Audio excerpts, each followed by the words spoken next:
begin anew. The world begins with a lotus growing from the stomach of Vishnu. Brahma is seated there, and Brahma calls for, begins to call for the world to be brought into existence. These symbols are extremely important and are illustrated in the Taj themselves. It is Shiva who dances the world into existence and dances it out of existence. And there are symbols of Shiva in the Taj.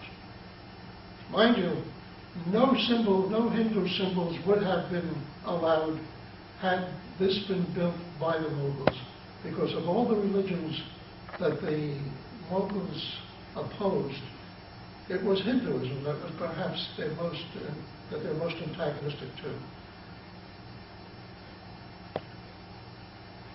This is a picture, this is a painting in the Ajanta caves, 2nd century BC to 6th century AD, of the Bodhisattva Padmapani. This Bodhisattva of compassion and grace is here holding the lotus, this great symbol of Hinduism. This picture, showing grace and charm and subtlety and beauty, note the feeling for this painting, and remember that I am saying, and I hope to convince you, that this type of beauty is incorporated in the Taj Mahal, this type of effortless grace. And here is the lotus itself. All parts of it are of interest to the architectural symbolism. Here is the lotus bud. And it's the lotus bud that is incorporated in the dome of the Taj. Here's the lotus leaf. Here's the lotus fruit. And here is the lotus itself. And here are the lotus petals.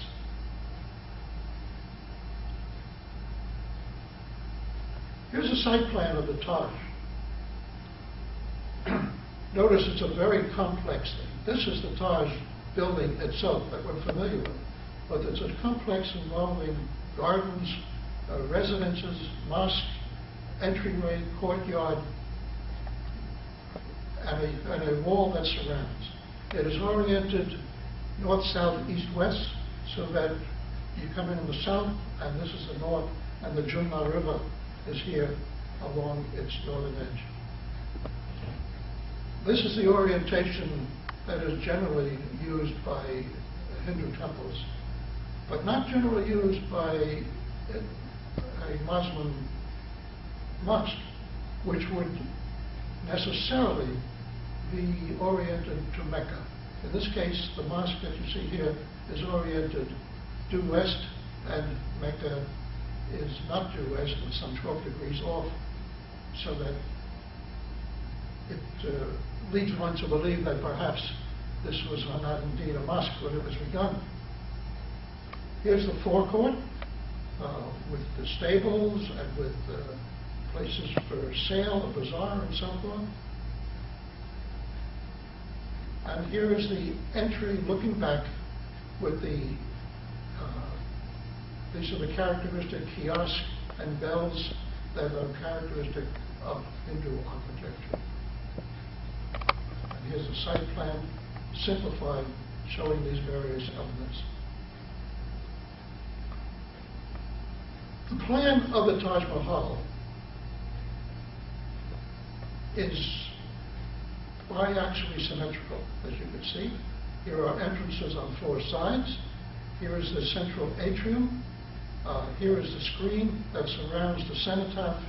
And here is the tomb of Taj Mahal up here. And here is here, and here is Mumtaz. But note too that this plan is not really a plan in my view. That tantric art, a form of Buddhist and Hindu religion, art devoted to Tantrism is a magical symbol, very similar in general to the design of the Taj, with its 4 entrances, as you can see here. So that the plan of the Taj is, in my view, actually a tantric art symbol, a mandala, to be read from the sky. Now here is the entrance to this is the main building, and what you see when you look up is one of those 4 entries. Here is the Quran, which has been inscribed at a later date, in my belief, where Hindu symbolism has been removed. Here is a trident that is at the very peak of this arch. And here is a symbol of this pinnacle of the lotus fruit. The main pinnacle here is 32 feet high and rests on top of a central dome.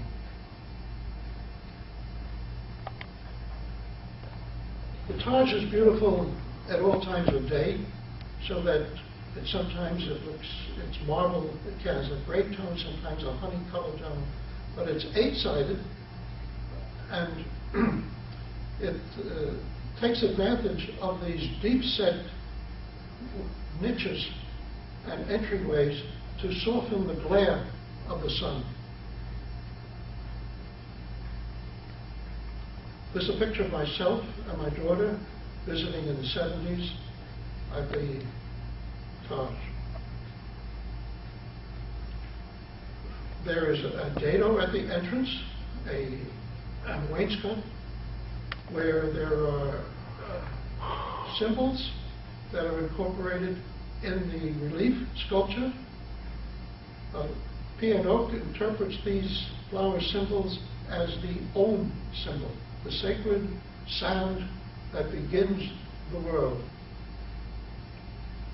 And he claims that in here you can read the Om symbol itself in these flower symbols.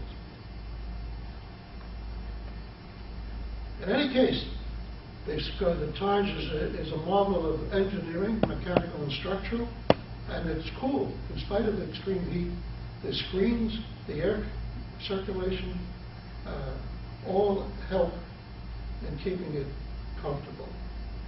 And the views are very interesting too, because one can look through and see the opposite building right through these solid screens that are carved out of marble.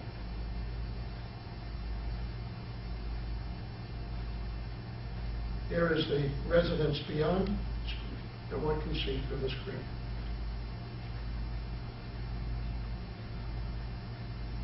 It is interesting too that the Taj, though 90% or more brick, appears to be made of marble, but that's only the veneer, the white marble.